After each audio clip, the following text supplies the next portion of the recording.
Before the Holocaust, I was 12 years old in the city of Jedlinsk. Jedlinsk was a small town between Radom and Warsaw. Soccer was my life. Playing with the kids.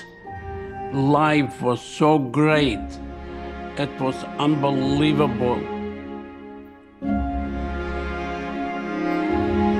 I was born in 1924.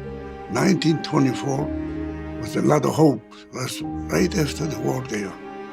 In Poland, my family lived for many generations in the same town. My family was prominent in the city there.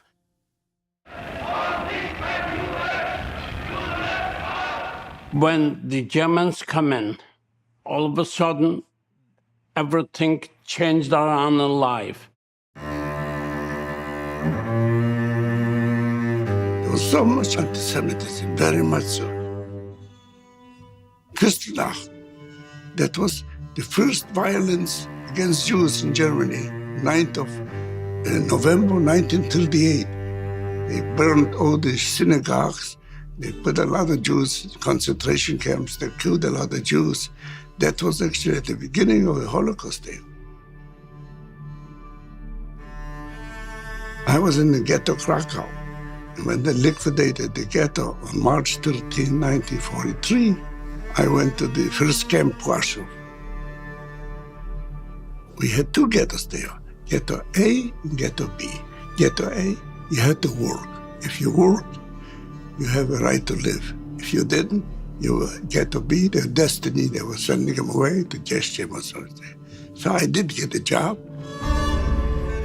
They brought in all the dead people from the ghetto, we had to bury them. So that was my first work in Warsaw. They took us into some camps. If somebody got babies, they have to give up the babies, or the mothers have to go with the babies. They killed them. The babies was thrown in sometime in a grave without even using bullets. And you have to stay and look at it.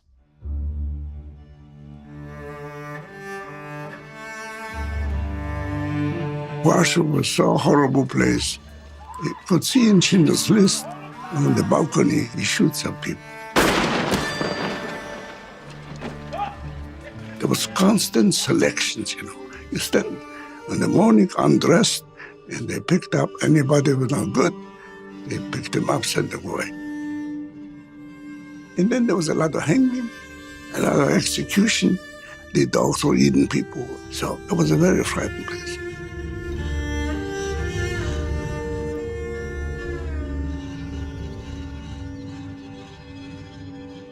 The end of 42, I was taken to Pionki.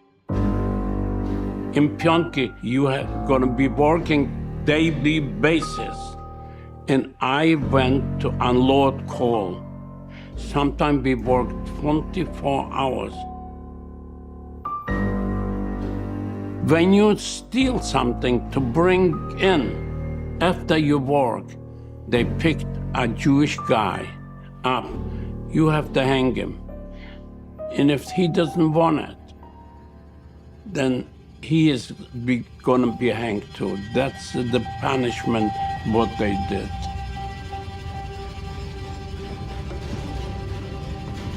They put us in cattle cars.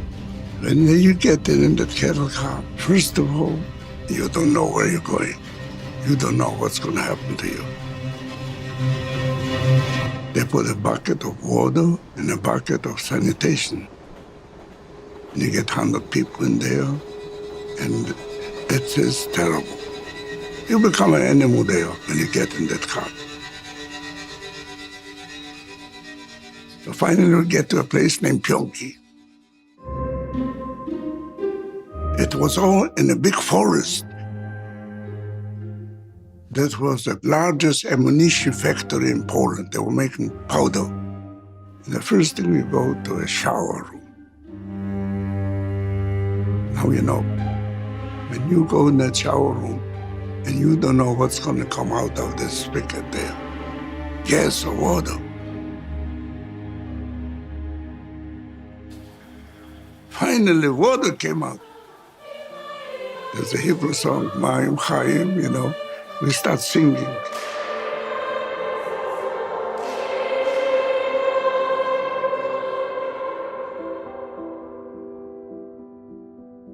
I met Sam, that was 43. They come in from Plaszow, pretty close to Krakow. And Sam was put in where I was working. I saw him every day.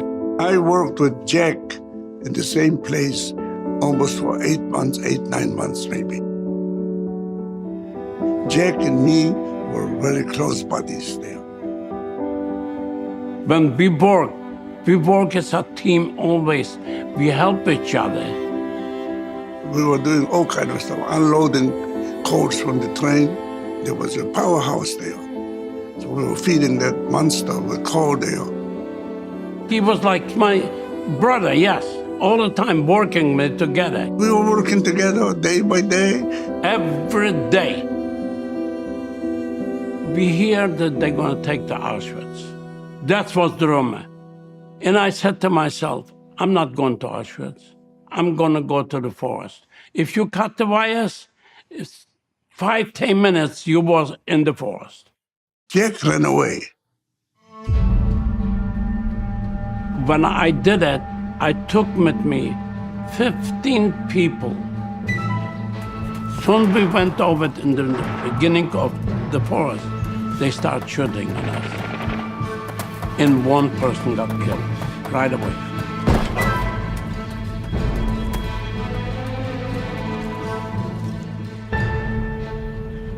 We was laying probably 2 hours or 3 hours, and later we start walking in the forest. And we brought with us a shovel. That's how we dig the hole. If you dig deep enough, water comes out. When we got water, that was the most important thing in our life.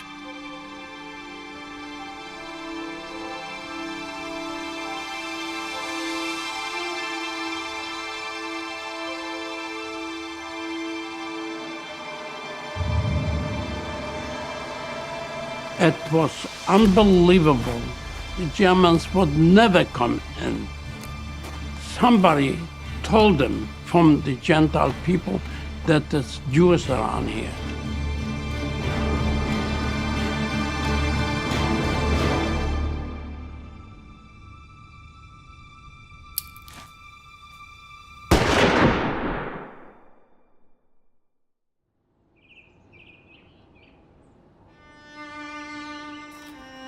My brother got killed 5 weeks before the liberation.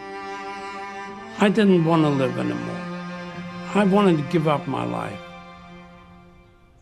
I was in the forest from May till January 45, till the Russians come in. More than 6 months.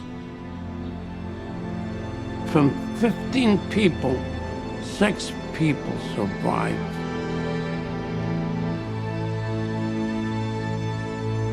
I and another guy didn't go out. I didn't get free from that camp. It was another year in other camps, you know.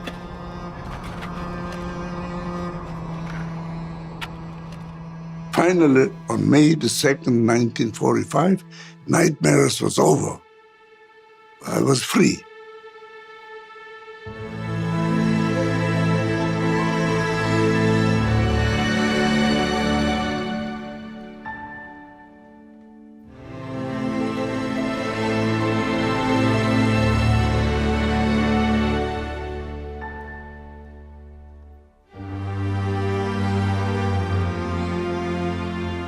After the liberation, we know that the United States is the only good place to go. I come to the United States in 1950, come to Dayton, Ohio. It was great to live in this place. They took me into the community. They didn't discriminate me. And later I went in business by myself. I bought a scrapyard.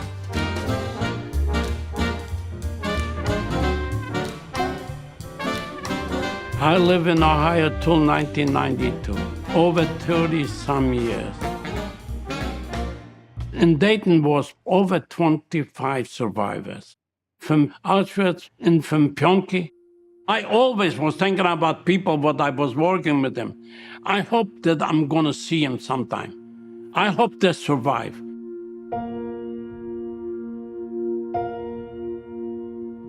In the beginning, we didn't talk about it at all. We didn't talk because nobody wanted to listen.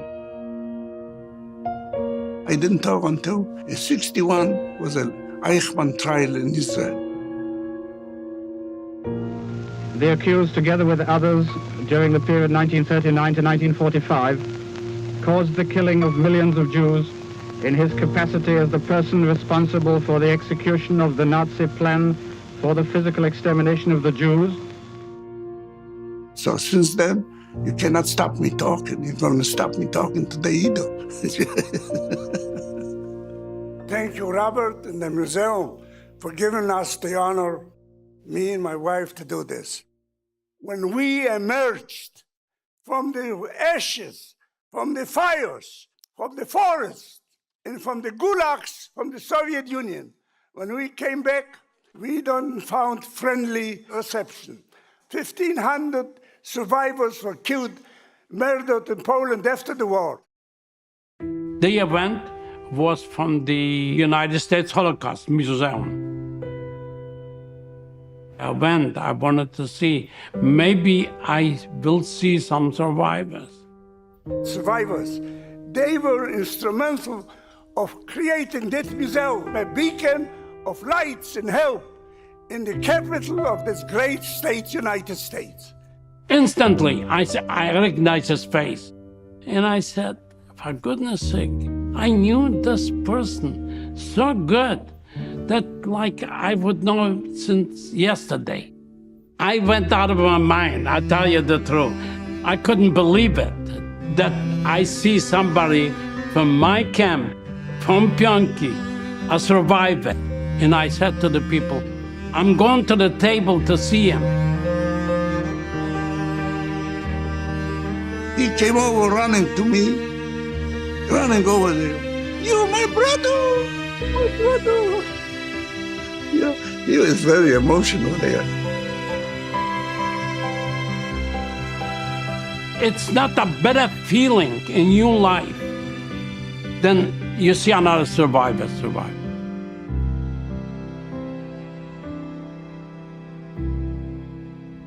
Finally tonight, 2 Holocaust survivors from the same labor camp and the emotional chance reunion nearly 80 years later. One of them recognized the other, and an old, heartwarming friendship was reignited. The 2 men got revenge on Hitler by living long, successful lives filled with children and grandchildren. You think it's never going to happen, but it did happen. I met a lot of people before this, but not like this, after 80 years. Now the face come up. Yeah, your face is here. Can you hear me? Can you hear me? Yes. They both ended up in Ohio and now South Florida, like they were destined to meet again. It is so amazing that he was living in Akron, Ohio, not far away from Dayton. I lived in Ohio for 60 years. He lived in Dayton, Ohio. I'm sure I've been to Dayton many times there.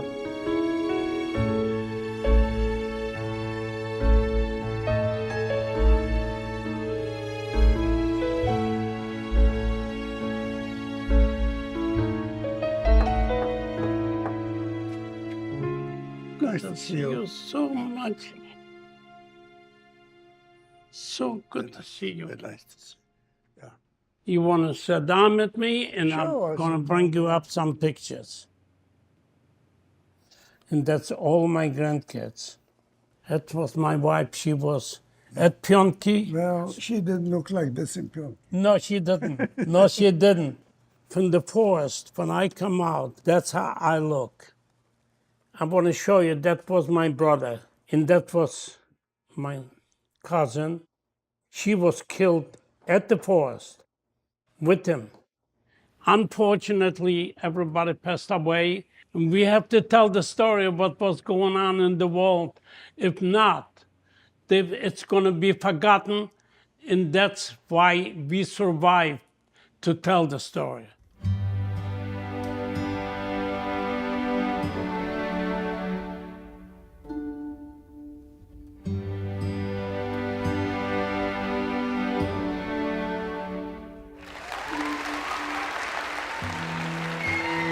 We've started to talk to kids from school and everybody else.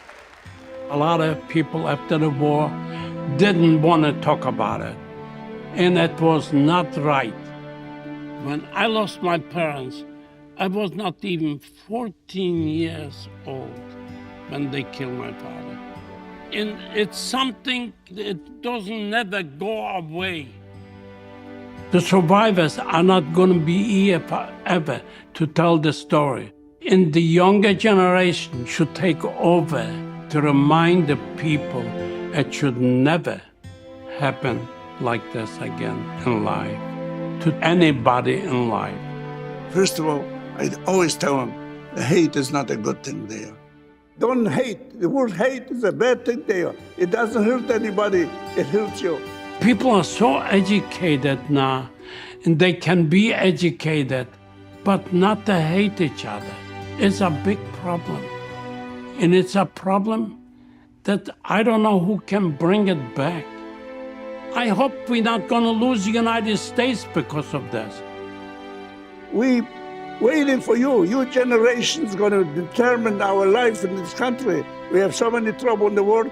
We depend on you. The main thing is they hope. Hope. I lived in the camp, you know. I didn't fight with anything. I didn't have any arms. But I was always hoping. I was hoping the next day it'd be better.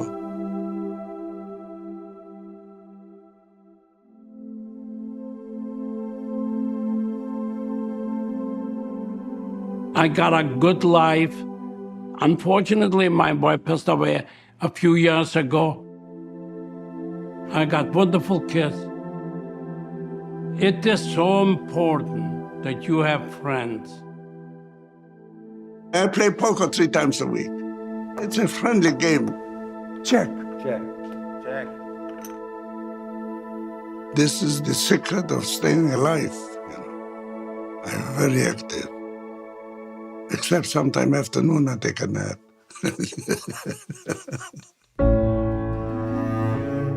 You know, the great thing about it is not only we survive, we thrive. Dreams, I got dreams so much. It never goes away. Like with Sam now. You know, this friendship with him, it's awakened a lot of good things. You know. He's a friendly guy too, very, very much so. And I hope we'll stay friends for a while, you know. We 97, we don't know what happened every day, you know. It's Sam, it gives me another life to live. We really become friends. It's amazing, it's an amazing story. It is something unbelievable to believe in. It's like a miracle, I don't know.